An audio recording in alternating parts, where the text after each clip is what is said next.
Well, good morning and welcome to Fish Farmer's Recruitment and Diversity webinar. I'm Robert Outram, editor of Fish Farmer, and this is the latest in our Aqua Agenda webinar series. I think we've got a great topic today. We'll be looking at how fish farming and seafood businesses can ensure they continue recruiting successfully in what can be a difficult market for employers looking for the right talent. We'll also discuss what's being done to encourage young people into this field. And we'll be asking how the industry can become more diverse and offer more opportunities for women and minorities. Our panel today brings a range of perspectives. We have Jill Couto-Phoenix, Donald Waring, Jeni Adamson, and Liz Barron-Majerik. So to start with, Jill Couto-Phoenix is Head of Skills and Talent at the Sustainable Aquaculture Innovation Center, better known as SAIC. She leads SAIC's range of career development programs and works closely with aquaculture professionals, colleges, and universities on skills initiatives, as well as the development of SAIC's support for internships, graduates, and master's students. She joined SAIC from the National Manufacturing Institute Scotland, where she was a program manager for the National Transition Training Fund, focusing on upskilling and training to meet the industry's digital transformation, net zero, and sustainability skills requirements. Jill, can you tell us something about SAIC's role in helping to develop skills and recruitment in aquaculture? Thanks for the introduction, Rob. Delighted to be here. And good morning, everyone. So the skills and recruitment landscape is really varied and covers everything from school leavers and apprentices getting their first roles right the way through to seasoned professionals. So, R&D, for example, R&D roles in industry, all the way to say academics and university professors. So I'm just going to position where SAIC is within this space. Now, the Sustainable Aquaculture Innovation Center has had a main role to connect industry research and development challenges with the academic expertise in universities to help industry tackle these challenges with innovative solutions. And for the most part, our skills and talent program has really mirrored this audience in that we connect master's level students and PhD students with more industry-facing opportunities. And we do this in a variety of ways. The main way, of course, is to provide funding. But alongside this, we provide soft skills training. So a good example is something as simple as how to network at a conference or a trade show. What is innovation? How to create new products, processes, and services. It's important. So we also host events where students get to hear firsthand from early career professionals within the sector to enable them to gain insights into the types of roles they could do when they complete their studies. Now, lastly, for students, we also ran an internship program enabling students to have their first roles in an aquaculture-related workplace. Now, in addition to students, we also help with upskilling opportunities for individuals who already work in the sector. We've run an annual leadership program to help with leadership and management skills. And of course, we've also hosted and run Women in Scottish Aquaculture, or WISA. And this includes a successful mentoring program as well as the WISA Awards. Now, in addition to the structured skills programs, we also help raise awareness of the sector by showcasing talent via our, WISA interviews. We've made videos in collaboration with Lantra. And both my colleagues as well as myself have spoken at career events to continue to raise awareness of opportunities in the field. So thanks, Jill. In your view, what are some of the key challenges around recruitment and diversity in aquaculture? So there's two different elements here. So let's address recruitment first. And something that I have experience working with is really trying to help individuals get their first roles post-education. And I'm talking specifically about higher education. And a lot of students find it challenging to understand how or where they're going to work.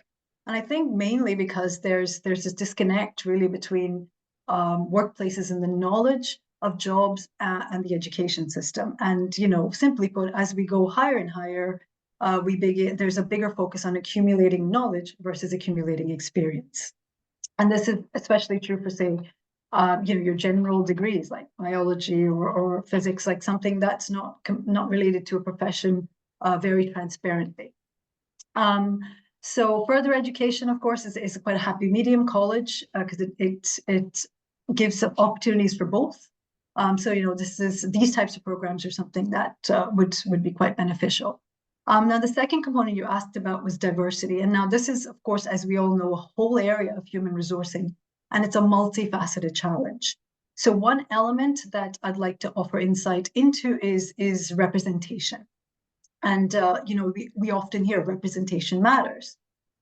So I can offer insights now based on my experience of working and hosting Women in Scottish Aquaculture, or WISA. Now, there's been a variety of things that WISA does, but one thing we do is raise awareness of opportunities in the sector, by providing a network as well as showcasing female talent within the sector. So from this grassroots organic level, it makes women really a visible part of the sector, which in turn, of course, has had this knock-on effect of them being visible role models for new entrants, for returners, as well as for people who are career changers. So our mentoring program has been very successful, and we run an awards program, which has been our last one had the most nominations that we've ever had. So it's, WISA is gaining in popularity. Thanks, Jill. Donald Waring is Head of Learning and Development with Mowi Scotland, part of the largest salmon farming group worldwide. He's been in that role from 2019, and before that was Head of Learning and Organizational Development with Arvato Financial Solutions. Mowi Scotland has won a number of awards for training and development, including at the Aquaculture Awards and the Highland Business Awards. And Donald was recognised in the Women in Scottish Aquaculture Awards last year as Ally of the Year. I should explain that Donald, for reasons beyond anybody's control, mainly to do with the weather, is currently on a ferry, and has managed to join up our webinar. So we're hoping we're going to keep this connection going. Donald, why are recruitment and diversity important challenges for Mowi right now? And what do you see as your key challenges and opportunities? Thanks, Robert. Hello, everybody. Yeah, so I mean, for Mowi, equality diversity is something that's at the heart of what we do. The challenges that we have is sort of threefold. It's attracting younger people in. So that starts with working with local schools and the curriculum to try and get the young people interested in aquaculture, especially the STEM subjects and how they connect what they learn in school. It's very relevant in industry. As Jill mentioned, the WISA initiative, we're a great supporter of WISA, and we see that as a potential talent pool for us to get more women into aquaculture. Aquaculture, even today, unfortunately, has a very much a stigma of it's a male-dominated industry. But in the last 5-6 years, we've appointed lots more women into our ranks, including some key positions quite at senior level now, because people are starting to understand that aquaculture isn't a men's-only club; it's for everybody. And in terms of minorities, we try to take any from any background. The biggest challenge we have is unfortunately is housing. So we do have some staff accommodation at some of the remote sites, and also even commuting to our sites is quite challenging. This morning, my personal example is getting on a ferry today is an example of that. But we offer opportunities to anybody, but the lack of housing in some parts that we work in means we have to turn back people because they're very good for the role, but there's nowhere to live, and that makes it a non-starter. The other things that we like to do is we offer flexible working benefit. So we have women who have children come back to work, and then they can do a sort of school hours contract with us. So we keep that intellectual property inside Mowi. We're very good at saying you can go home, look after children, come back. So a lot of our key roles is not a 9 to 5. And doesn't be done at a certain time. So that gives us the flexibility in a lot of roles. And obviously, post-COVID, a lot more roles are working from home. We do a lot more hybrid roles. And this offers us so in theory now, to overcome that housing challenge, we can offer roles sometimes that you don't have to live in the location. We can offer roles outside that. So using technology is a good way of overcoming some of the challenges and attracting a more diverse and a quality workforce. Thanks. It looks like it's a changing scene yes. in aquaculture. Jeni Adamson is Industry Engagement Manager with Seafood Scotland, the organisation dedicated to promoting Scotland's seafood sector and encouraging development within the industry. Her role is to support Seafood Scotland in strengthening relationships with key stakeholders across the entire supply chain of Scottish seafood, ensuring programmes and activities are relevant and helpful for all sectors of the industry. Jeni joined Seafood Scotland after working with Lantra UK in the role of Head of Careers, promoting opportunities for new entrants in the land-based aquaculture and environmental sectors. Her academic background is marine biology and estuarine and coastal science. Jeni, thanks for taking part in the webinar. Could you tell us what Seafood Scotland is doing to help businesses attract and retain people? And what has been your role specifically? Thanks. Morning, Rob, and to everyone on the call. So Seafood Scotland, as Rob mentioned, is the trade and marketing body for Scottish seafood. But to make sure that we can keep up with that demand, we need to make sure that we have an interest in industry development and capability. So one of our focus areas is around the reputation of the sector as attractive and making it accessible to people of all levels. So entry levels from career changers, school leavers, entrepreneurs, investors, all across the board. Seafood Scotland is a long-standing member of the Scotland Food and Drink Partnership. So our CEO, Donna, chairs the Skills Advisory Group. And that's tasked with delivering one of the 8 key enablers identified in the 10-year strategy, Sustaining Scotland's Supply in the World. Seafood Scotland also is part of the SSTN, which is the Scottish Seafood Training Network, and that is an initiative that signposts training opportunities and encourages skills development and career progression within the seafood industry. For my role in 2023, we relaunched our Seafood in Schools programme with pilots in the primary schools and secondary schools, and it is focused on supporting children to learn about the species that we have, the fish in the Scottish waters, the health benefits of eating our delicious seafood, and also providing information on careers and case studies of people working in the sectors to show the breadth of opportunities that are available. Thanks, Jeni. And last but definitely not least, Liz Barron-Majerik is Scotland Director for Lantra, the organisation dedicated to promoting skills training and career opportunities, as I said in the last intro, to the land-based aquaculture and environmental sectors. As Scotland Director, Liz leads on all the projects Lantra delivers in Scotland with and on behalf of its key stakeholders, and works with Lantra colleagues to ensure the organisation is sharing its practice and learning from others. Her background is in science and education across a wide range of sectors and areas. Her academic background is in plant science and agronomy, but she is also a chartered forester, STEM ambassador, and in 2011 received an MBE for her work in STEM engagement. Liz, can you tell us something about Lantra and its role, particularly in the seafood sector? Where does aquaculture sit in the organisation's responsibilities, and what kind of practical initiatives have you been involved with? Yeah, hello, and absolutely.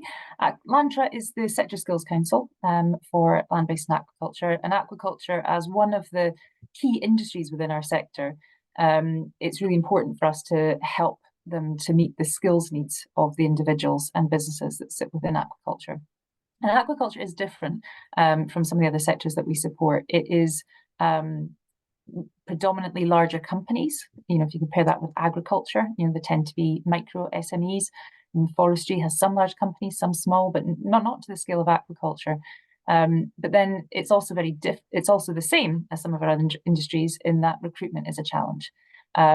So in partnership with Salmon Scotland, for example, we've been most recently involved in supporting our aquaculture STEM ambassadors, a scheme that we set up a few years ago to be able to take part in the I'm a Scientist, Get Me Out of Here chats, which have been running the length and the breadth of the country.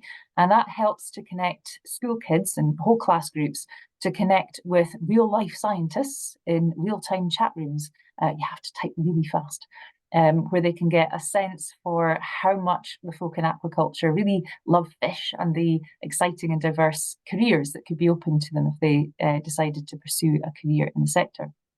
And also in partnership with Salmon Scotland and also with Daydream Believers, we've created Sea Story, which is a fantastic resource for schools. It's completely free for them to download and use. It's a course, essentially, that takes the pupils on a deep dive of the ocean, where they get to find out about the different species living in different layers and some of the challenges associated with the different layers of the ocean, and some of the myths and monsters associated with the deep, because obviously there's still gaps in our knowledge and still things that we have to discover. The kids then have to create a pitch for a documentary about the ocean. So I'm really looking forward to seeing what the kids create. And it's a great way of engaging an entire class group as well, because I think it's important. Yes, we have to engage those people that might want to work in aquaculture, but we also have to engage the school pupils that don't, so that they don't put the other ones off. So it has to be seen as a great positive destination across the entire group. It's also important that we recognise and support our learners as well, which is why we have the ALBAs, the Awards for Land-Based and Aquaculture Skills, which opening for nominations soon, and a range of sponsorship opportunities are available. But it's an opportunity to recognise the best of the best within aquaculture. But it's not just a nice dinner and an award ceremony. It also, our finalists are asked if they want to become industry champions. If they do, in exchange for supporting some career events and perhaps creating a few videos, we support them in their skills development. As Jill outlined, there's a real diverse range of skills that you need when working in aquaculture, and we've helped them with things like their CVs, we help them with public speaking, podcasting, but also some of the practical CPD type courses that they might need in order to progress within their sector. So that's just a few things that we've been doing. That's great. Look, thanks very much for that. Just to lead off the general question and answer session, we have some questions in mind already. All the attendees at the webinar will be able to pose their own questions through the text box, which you'll see on your screens as well. So we'll welcome any further questions as the discussion goes on. But just to lead off, I'd like to look at what you might call the pain points for aquaculture and seafood employers. Are there particular areas, particular levels where it's difficult to attract people, or is the issue retention? You know, what are the big areas where action is really needed to improve the situation?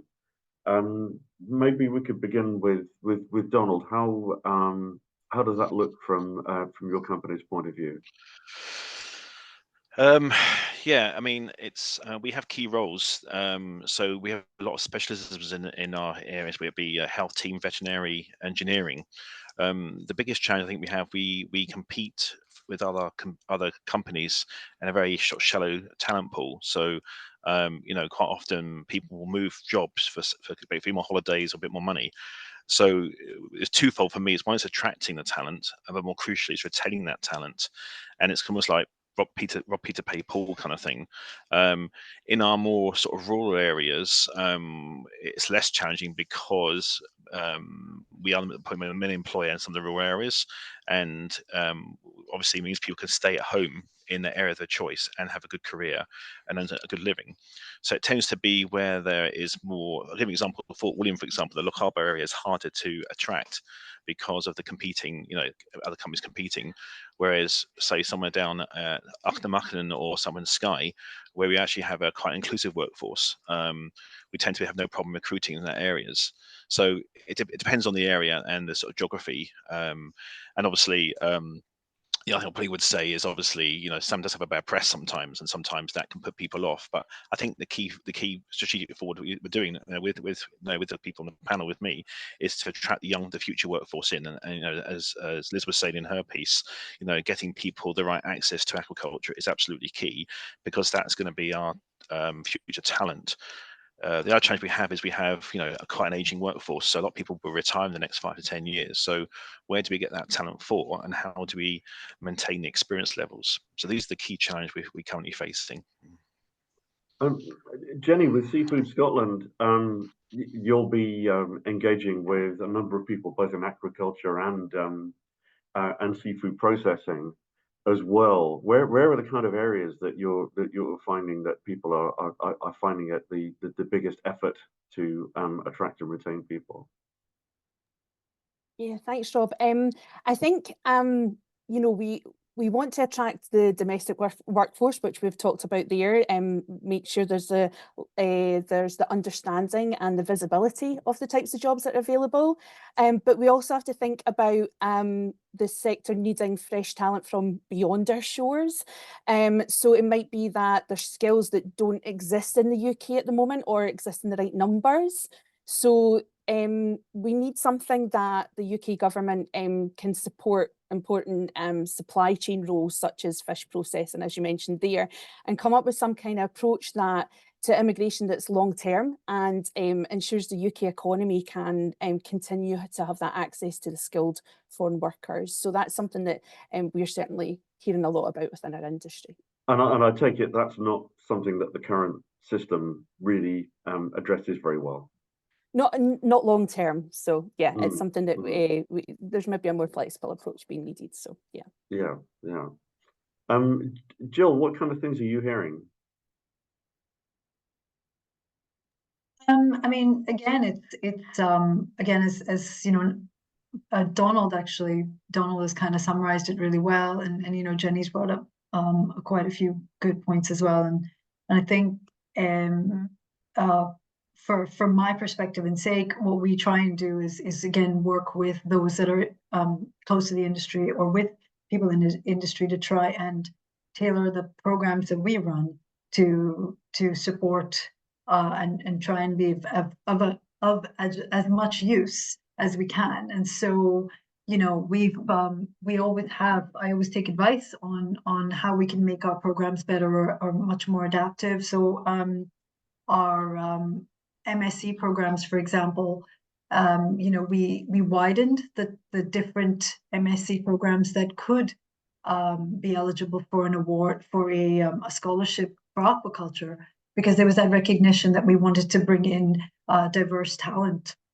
So, you know, individuals studying sustainability, because sustainable aquaculture is a big thing. And so we have lots of programs that you can study for an MSc in, with the idea that you then do a project in aquaculture. And so we support that.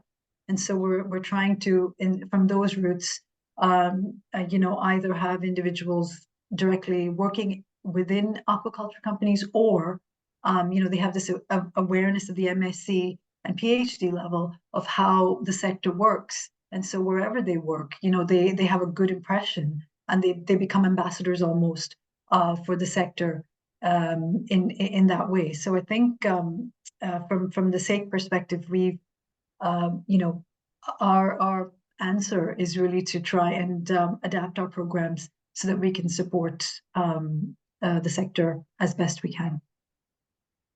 Thanks, Jill. Liz, on the skills front, are there particular areas that you're seeing that there's a need perhaps for more skills than there currently are on offer?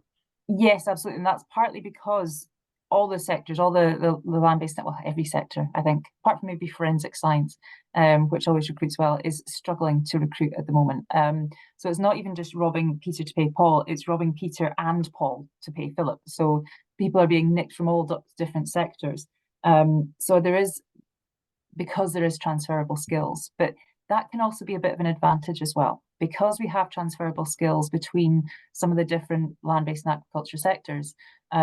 Aquaculture has a chance to present a really, you know, attractive package to somebody coming in from one of those sectors. So there are some advantages there too, but as there are increased demands from other areas, it will become much more competitive, I think, before it gets better. So hence things like CPD development, skills development opportunities as you're going through are really important. Well, thanks. I mean, this is the Recruitment and Diversity webinar. So maybe we should talk about diversity now. And why is that something that is that is seen as a good thing in its own right? Possibly, Jill, you might be the best person to start on this. Yeah, I mean, again, as I said before, it's a multifaceted area. But one thing that I've been interested in from the WISA perspective is you know, the business case for diversity. And I've often been asked that. And you know, there's multiple existing business cases for diversity. And you know, they've shown that it's a competitive advantage. So at just from a you know, that just that kind of very practical approach, diversity seems to lead to higher retention as well. Sorry, it seems to um, uh, offer a company an advantage over some of its competitors. So, but aside from that, you know, it's creating a positive working environment. So we talked about retention and recruitment. We talked about this being a challenge. And so, you know, gains such as creating a great workplace culture, you know, will lead to higher retention as well as staff well-being.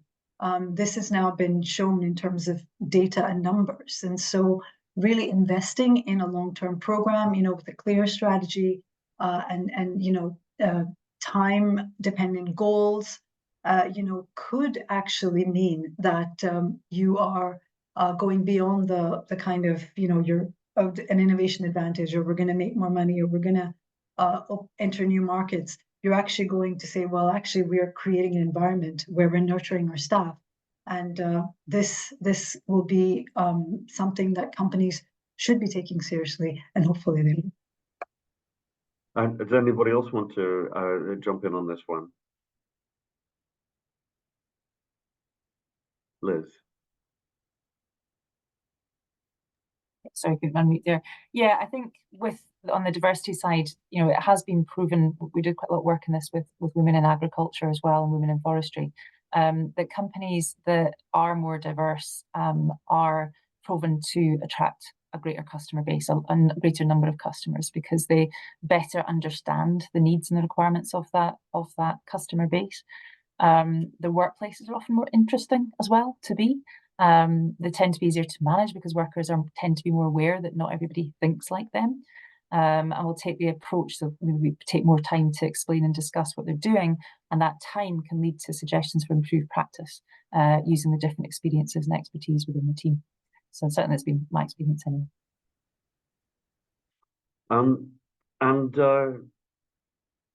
Leading on from that, I guess, traditionally, you know, rather like fisheries, aquaculture has traditionally been seen as a very male-dominated industry. And how specifically can that change, and what kind of things can be done to attract more women into these roles? And what sort of things have to change in terms of an aquaculture business or practices? I guess, Jill, from one of the things you were saying was just visibility, just make it clear that there are people in those roles and that they're potential role models.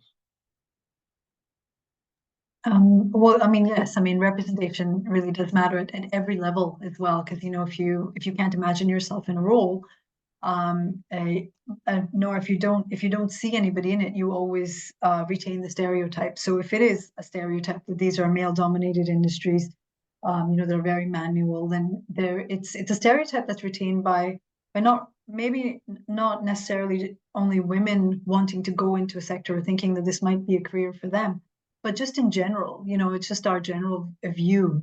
If you don't know much about these sectors, a lot of people don't think a lot about where their food comes from, or who's actually bringing it in for them.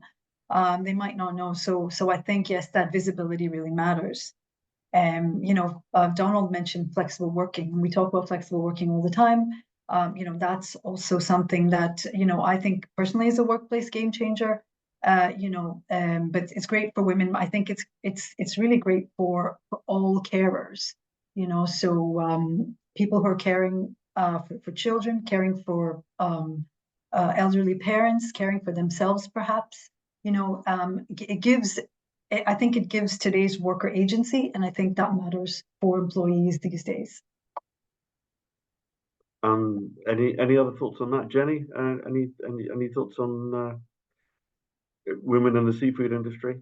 Yeah, definitely. I think Really interesting what Donald brought up earlier about more women in those sort of C-suite roles, CEO, CFO, and on seafood company boards. I think, it has to start at the top, have aspiration for women coming into the sector to see where they could go. And I think what Jill mentioned there about that, you do need to see it to be it. It's one of those things you might not see that it's actually accessible to you if you don't see someone who looks like you, talks like you in those roles. I think there's such a good use of ambassadors in the sector. It's certainly something we've put together for Seafood in Schools and want to encourage more people to get involved with. Case studies done well can show the careers that people have forged, and especially people from diverse backgrounds have forged varied successful careers, and it can provide inspiration and encouragement for those coming into the industry or want to progress within the industry.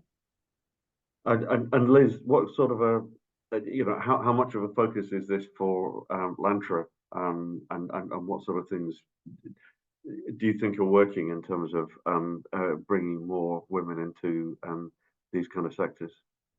Yeah, I think it's different for the different industries that we work with, and it was really interesting that with WISA, I think it started when Heather was at Women in Agriculture breakfast and seeing the kind of approach that they had taken.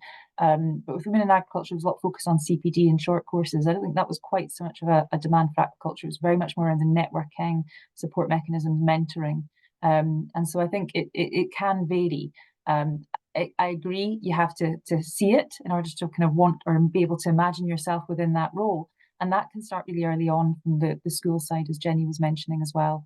And it's great to see that we've got so many female aquaculture STEM ambassadors who are helping with things like I'm a Scientist, and really helping to communicate out to kids that it's not just a male-dominated industry. There are women innovating and creating within the sector as well. Now, I think Donald is probably in the process of getting off his ferry. Just now, I'm hoping he's actually safely on land, but we can assume hopefully that's the case. Just for the attendees, if you're not sure how to pose a question, there is at the foot of your screen, you'll see a number of different options, and one of them is Q&A. If you click on the Q&A, you can actually submit a question. But moving on through some of the key topics that we wanted to cover, I think we've already established that one of the massive themes is actually getting people to think about coming into the industry in the first place. And that really means getting into education, particularly getting into schools. Jeni, I think you'd mentioned some of the initiatives in terms of getting the message to schools. How important is this a priority, and what do you think could be done, or what further could be done to make aquaculture and indeed working in seafood generally something that more young people see as a good option for them? Yeah, for us, Seafood in Schools is actually one of our key projects that we have in our work stream. So our pilot that we did in 23-24 was across, as I said before, the primary schools and secondary schools. We ran a series of workshops. We talked to over 800 pupils in primary schools and over 500 pupils in secondary schools. And we had the support of the industry there. They supplied product for us to do some cooking demonstrations, getting young people to taste the seafood. And yeah, we also took part in the Royal Highland Show, just to make sure that seafood production was part of the education remit there, holding workshops for schools and also for the general public as well. It was good for us to be there. And for us going forward, we're using this year as a sort of planning and preparation year. So one of the key strands of development for us is a train the teacher. We have anecdotal evidence where teachers aren't sure about seafood, and home economics teachers especially, we've been focusing on. So if they don't know, if they have worry about how to cook, how to discuss the seafood with the young people, they tend not to do that. So if we train the trainers, we can and create learning resources for them, we can make sure that they're educated and therefore they can share that education with the young people. So as well as that, creating resources for the young people, but also for them to take home to parents and carers, just so that there's that career influencer knowledge of the sector as well. So that's something that you know, we can do as much as we can with the pupils, but if their career influencers aren't aware, then, you know, that could be a barrier. And yeah, recruiting ambassadors is something that's that, you know, is going to be key to our Safe in the School programme going forward. You know, people who can talk about their own career paths and inspire young people with what their journey has been. So yeah, I think that the more that we can get out there and speak to the young people and just educate them so they know what's out there, and I think that's sometimes the best place to start. Do you think it's an issue that there are misconceptions about the seafood sector, or is it just that it's just not even on young people's radar, that they haven't even thought about it in the first place? From being at schools, I think it's one of these things that's a bit of both. They're not sure. They've heard of agriculture and they hear aqua and they know it's something to do with the water, but they're not sure unless it's on their doorstep. But we have had where we've went into schools and they have maybe seen seaspiracy, they've maybe heard about aquaculture in a negative light. And I think that is because there's the lack of understanding, lack of awareness of the sector. So I think the more opportunities we use to get in front of the audience, whether it be careers events, class talks, community events, and we can tackle those questions head on. I think we can show also the roles that are maybe more science focused, water quality scientists, fish health. We're showing that the roles that do have that sustainable development of the industry in mind, and yeah, maybe look at other nations where aquaculture is more part of the culture, more part of the society. We you know, next month there's going to be a Norwegian Netflix series which is coming up, which is set in a salmon farming business. So it just shows how different nations think about the industry and how they are connected with the industry. So yeah, in Scotland we maybe need to do a wee bit more there so people are connected with their food production, as Jill mentioned earlier. Yeah, Liz, any thoughts about getting the message to schools and you know, what kind of needs to be done to raise the awareness? Yeah, I mean, making sure that we're present at careers events, and it's not always easy because, of course, there are hundreds of schools across the country that they're not all easy to get to. So where we can't get to an event, we try and use our network of industry champions to help to support that, so that, you know, when the parents are going around, there's at least that presence there who can talk about careers within the sector. And also at the kind of big STEM events, the kind of more central ones, we try and make sure that we've got presence there as well. Although I absolutely understand what Donald was saying earlier about, you know, housing can be such an issue that in some cases the priority is very much local. But you need to find that balance between raising awareness more generally, but also at local school events. And making sure as well that the teachers within the local schools understand the benefits of that local employer and what the jobs there look like, so that they can help to identify potential pupils and encourage those potential pupils that might suit a career within that sector. So we have a wide variety of career information available on our website, linked with Aquaculture. We can send out flyers and postcards to anyone that wants to be, or anyone who's going out to school, because not all of us had the best experience within our school, and sometimes going back in to help with a career event can be a bit daunting. So we're going to be putting more information on that on our website, but in the meantime, if anyone wants any career information, we can send that out to them. But I think, you know, things like Sea Story, encouraging, you know, sharing that link with a local teacher. It could be biology, it could be art, it can be really cross-curriculum. Geography as well can deliver it, because I think it's really important that we kind of get that message across that fish are lovable too.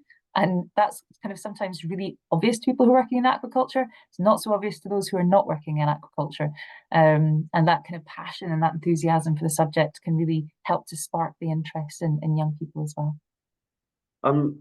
We've had a question from one of the attendees asking, how successful are people entering aquaculture after doing a master's degree in the in the UK, and I think this kind of also links into perhaps moving on sort of beyond the school sector per se, and looking at is the education system geared enough to offer qualifications which obviously lead into aquaculture. I know a lot of the people working in aquaculture, particularly at a more kind of technical level, very often have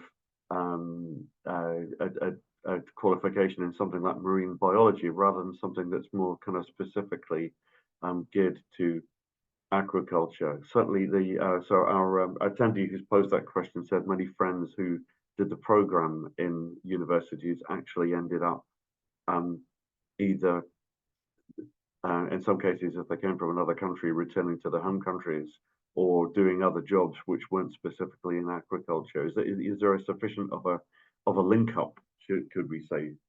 Perhaps that's a question for Jill to begin with. That is, looking at the links between what the education system is offering, particularly at post-school level, and what the industry needs. Thanks, Robert. I mean, so that is an interesting question, and I think I addressed some of that when I was talking about people getting their first roles.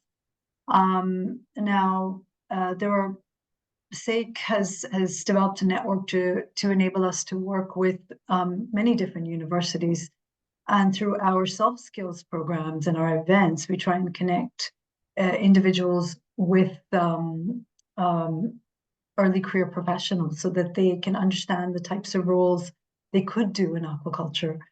Because, as I was saying, there's not the direct connection between job roles and higher education at this moment in time. Now, this is partly because, the world of work is changing very quickly.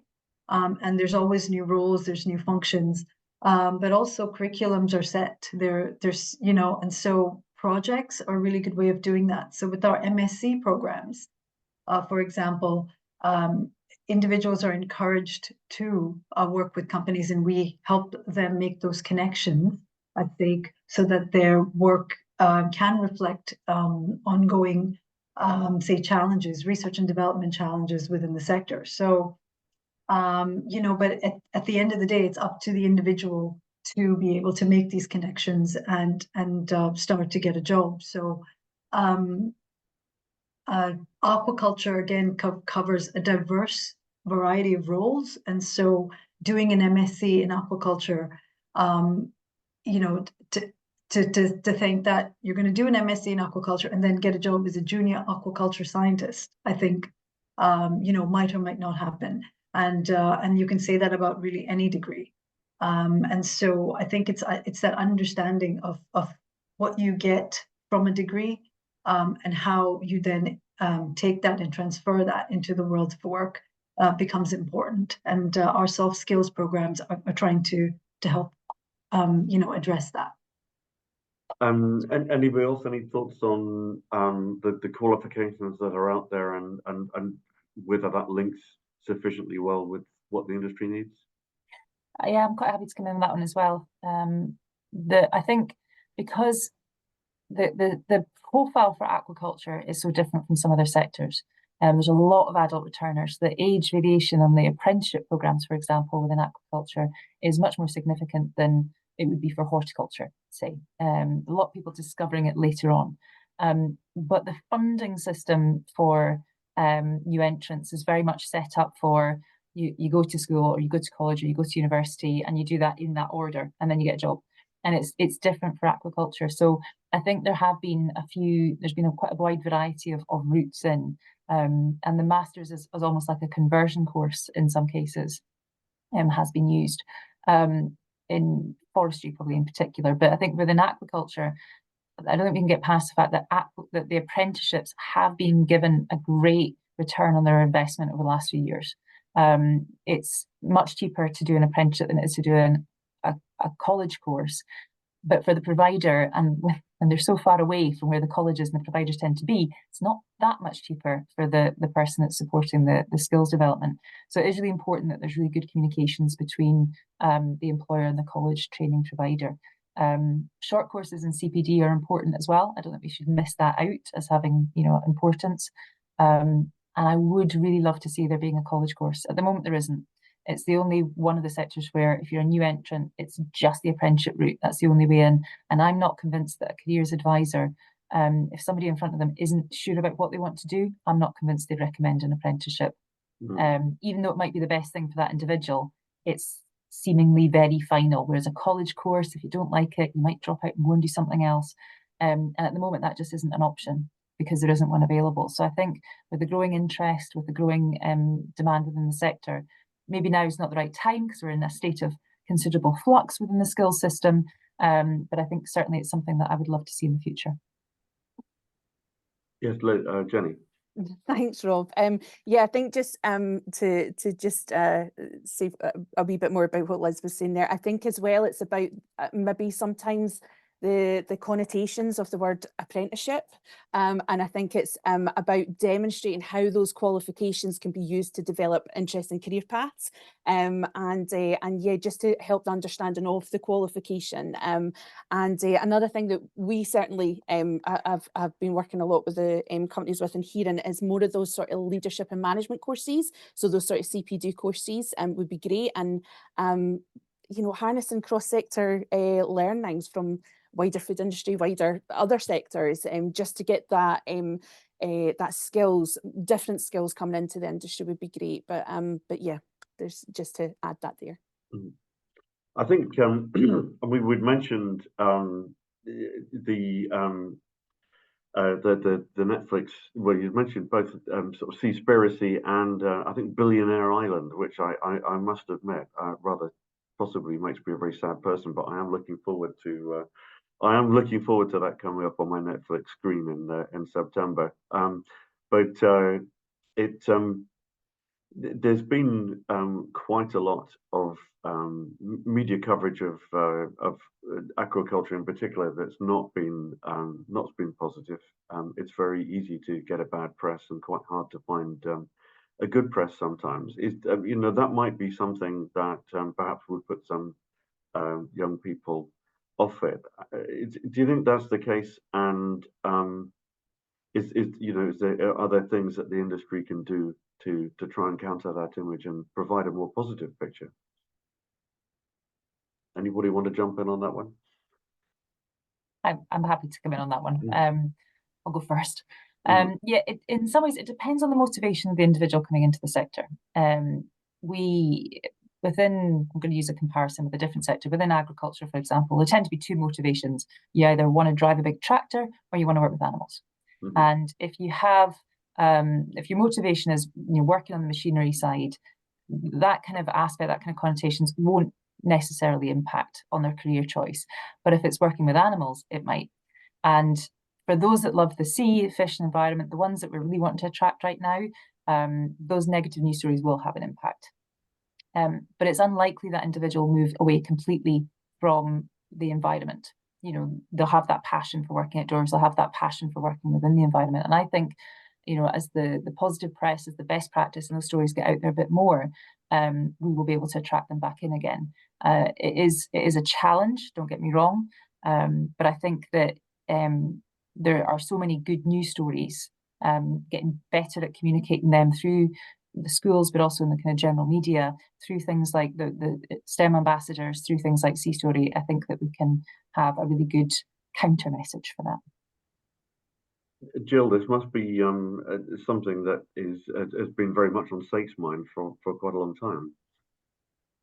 Yes, I mean, I can offer a bit of a different perspective because, I think at the fundamental level, you can make a negative documentary about anything, really. I know that food systems are one of those that are easy targets because food obviously applies to everybody, so it's quite universal. But also a lot of us don't know enough about our food systems, and That's especially true for, say, us living in the West. And so I think really, the messaging should continue to be to tie food systems with we have to start to talk about sustainable food production, because food security, as we all know, because we work in these sectors, will be one of our biggest challenges, moving forward. And what we'll really need to do is to understand, and from that, that fundamental STEM level. So it really needs to, we need to start to really tell everyone that, you need to learn science, technology, engineering, and maths to be able to work with the natural environment, because, in terms of climate adaptation and food security, it's very much working with the environment. And you'll need technology, but you'll also need a really, really good understanding of how to do this. And I think, so STEM in general will be the types of roles. So STEM roles in lots of different areas are going to be very important.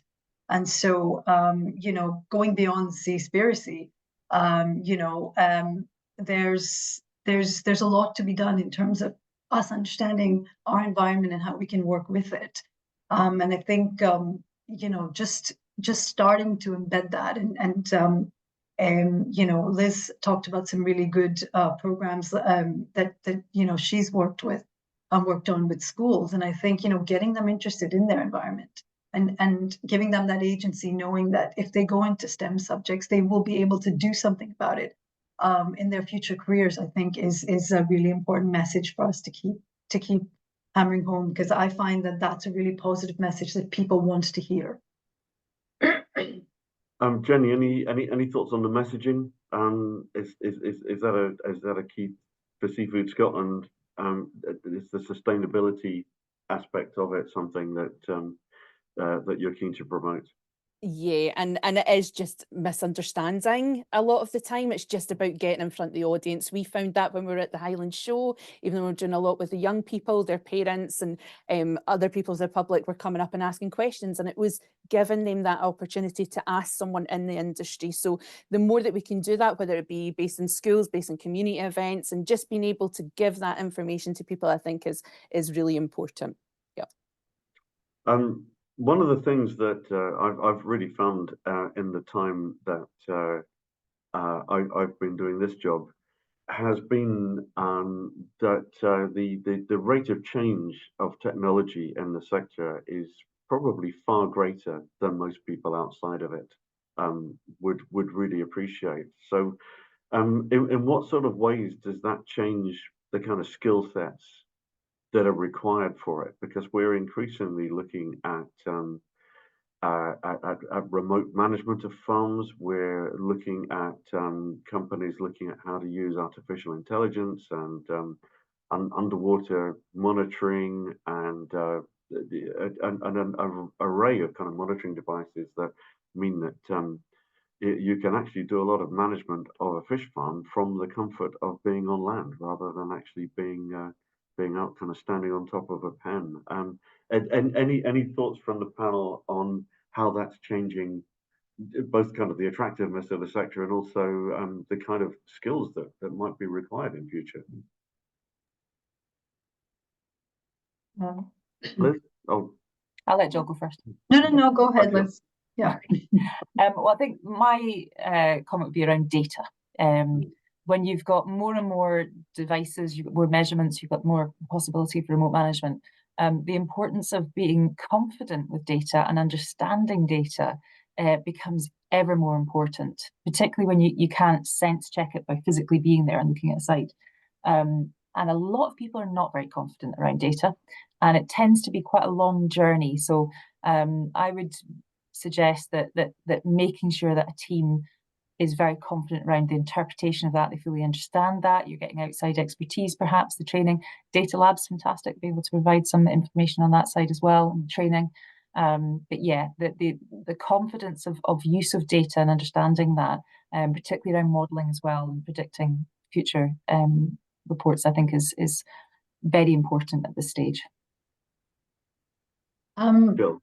Yeah, so yes, I mean, I won't say that Liz took the words out of my mouth because yes, data skills are definitely essential. But you're also seeing, even in my 2 years in aquaculture, you know, I've seen a shift in roles, and there's a lot more data analysts being you know, being hired in production. In the production side, there's people who are fish biologists that also need to understand large amounts of data because of predictive understanding, the idea that they're going to be using predictive modeling. And certainly, you know, there's a range of comfort with data, but definitely data skills are always ones that are in demand.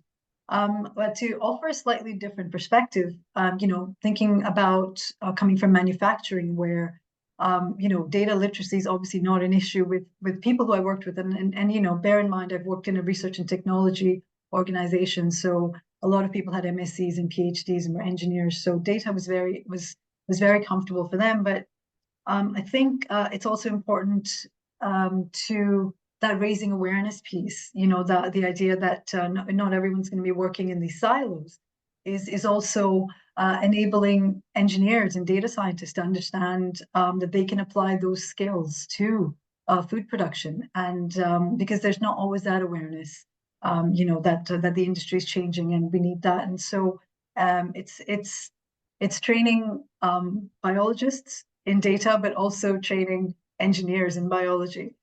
And I think that's one of those that, in terms of future workforce and bringing everybody in to the sector, is something that would be interesting to tackle. Jeni, any thoughts on data and kind of technology generally, and particularly in processing? Yeah, that was what you took the words out of my mouth, Rob. I was just about to say, if you think about the processing of the fish, more technology and more the change in practices there, it is a more pleasant environment to work in if there's more automation when you're talking about processing of seafood. So the work is higher value and it's held in greater esteem. They're nicer working environments. So that makes it more attractive for people coming in. I think if you look at it that way, there's less waste. When we look at what our colleagues are doing in Iceland with the 100% fish, you know, it's bringing that thinking to Scotland and thinking about how we can create more revenue from the waste and making less waste as well. So there is lots of opportunities for technology in the seafood industry and lots of higher value careers coming out of that. We've got another question coming in, and it links back to something that you mentioned, Jeni, earlier about hiring internationally. So in the context of roles that can be done virtually in particular, how are companies approaching inclusivity and hiring talent from outside the UK? So I suppose, it's what would need to happen to make it more possible to bring people into roles actually physically working within the UK, but also are there maybe roles in the sector that people could actually do remotely in the seafood sector that might actually involve them working from another country where they're living, but still working within the seafood sector?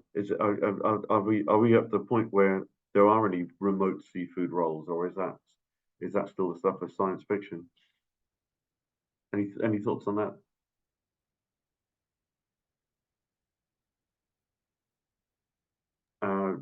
Jill, any thoughts on how that's kind of developing, or is that not really a practical thing at the moment?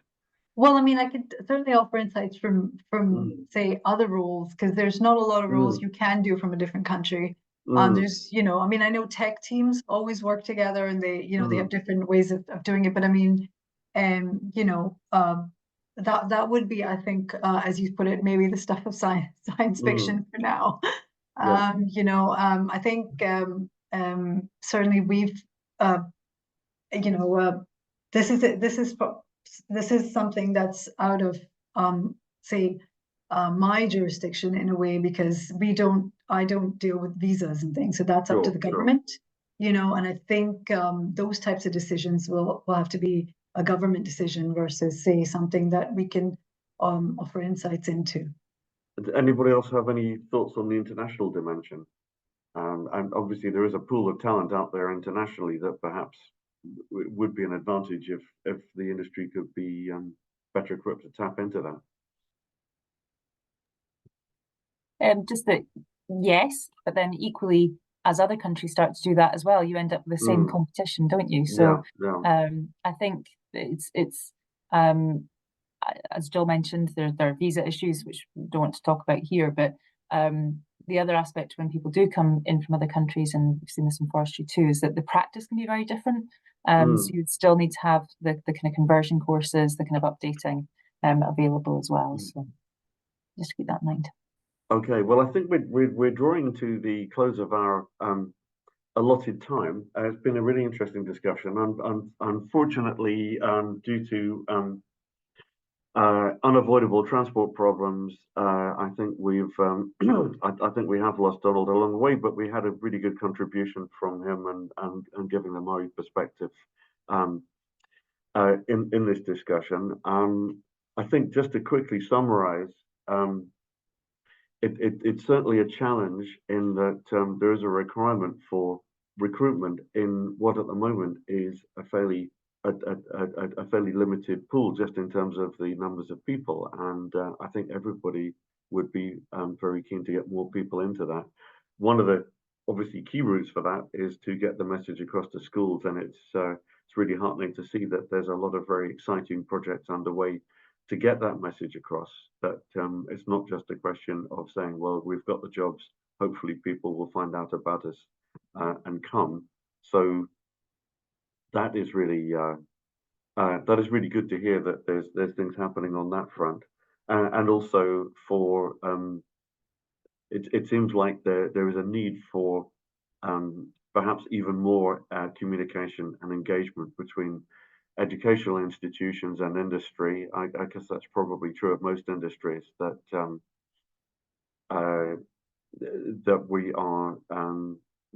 we need to ensure that what industry wants and what the education sector is able to provide are in alignment, obviously realizing the education sector has its own issues as well, and it's not just there to provide people for a particular industry.